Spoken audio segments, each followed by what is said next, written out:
another episode of the Polygon Pilgrimage, and today I have a quick tip for you. So here is a character that we were painting for our game demo recently, and I noticed some things after the fact, and we've changed the normal map a little bit, but if you look here, he has a problem with his hair, so we have to fix that. And I need to add to the mask here and remove from the mask here. And the problem is most people have this assumption that with Substance Painter, it's all about selecting whole areas, but you can actually make subtle adjustments to your masking. So let me show you what I'm talking about. Here under my hair group, if I click on the mask and I hover over that, you should see there it pops up. Now this was obviously created using the Polygon fill method from here. See, I chose that, I said UVs, and I clicked hair, and move along with my day. However, there was a problem with that, is that I need to make adjustments. So how do I do that? Well, you can see it's kind of already showed up here because I already started doing it, but you can add to your mask here, you can add any of these, like a generator or a fill, you can add a paint.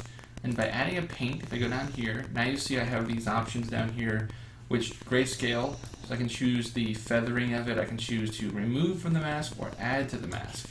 So let's choose to remove from the mask, and I'll show you how this works. I can zoom in here, and I like, for some things like this, I like to paint directly on the model, so I can see exactly how it's going to show up. So I just start clicking here, I can remove, because this is not hair, this should be skin. All in here should be skin. So I can remove all of that, it's pretty good. And then without changing my camera view, because I already can see the sideburns here, I'm just going to go ahead and put this all the way to white, meaning please add to the mask now. So now if I get myself lined up here, I can click and drag and I can add his sideburns in here. And it's going a little slow, I'm doing three things at once as always. There we go. So I'm going to add to the mask there. So there I was able to add back in his sideburns like he should have. And now let's look on the other side here, and I'm going to rotate the light. And now we can do the same thing. So I'm already on add, so we'll just go ahead and start with the sideburns this time around. So I'll add that in. Get this little corner here. There we go. I got a little bit on his ear. I'll have to clean that up in a second. And now let's go back to black. Drag that all the way down. And I want to remove from my mask now. And I'm just going to remove this because this should be skin. And it automatically bleeds through because I have the skin underneath of the hair. So that way, you know, hair goes on top of skin, obviously. There we go.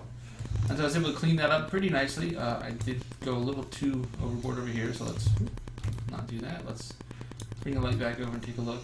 It looks like it, but it's actually not. It just, from the front, he looks really terrible, so we'll probably have to fix that. But that's how we can clean it up, which is really nice. So you're not limited to just what you can click using the methodology here with the Polygon fill. This is a really nice methodology, and especially if you have nice clean geometry in certain areas, like if I had this really divided off nicely, I could select that pretty sharply. That's really good for things like if you have say a cap on a bottle, you want that harsh edge, you can select exactly by polygon and say right at this line, stop. That's really good, but for things like this where it's a more organic surface, you can actually go in and paint in what you need, and that helps out tremendously. There's a lot of situations where you have a curved object which doesn't really fit along a nice polygonal line, and this is a nice easy way to do that. So don't forget about your paint here, and I can also turn it on and off so you can see all the changes with and without it. This is a good way to sort of try out a pattern, present it to your AD, and then say, what do you think? Here's with and without. So see there, I can remove, he didn't have any eyebrows either at first, and I was like, that's weird, so I added in the eyebrows as well. So this is a nice easy way to kind of flip back and forth, and you can even do a percentage, so you can even feather the entire effect. And you know, the possibilities are endless with that, but I use it primarily to clean up my selection masks when I need to. So as always guys, I hope this was helpful, and keep practicing, get better, and I'll see you next time as the pilgrimage continues.